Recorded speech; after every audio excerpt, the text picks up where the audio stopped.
Assalomu alaykum hamyurtlar. Hammaga hayitlarni o'tkazib sog' salomat. Mana bugun 31-mart. Kecha hayit o'tkazdik.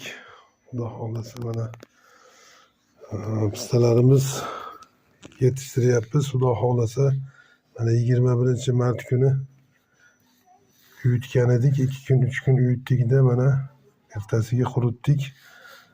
Mana xudo xolasa mana 5-6 kun bo'ldi. Mana ishlar ham chiqarib qoldi xudo xolasa.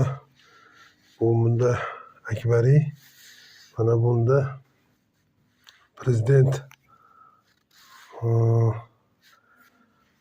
donlari juda katta. Akbariydan ham kattasi. Mana bugun yana Akbariydan uyutib qo'ydik. Xudo xolasa buni ham 3-4 kundan keyin qumga ko'mamiz.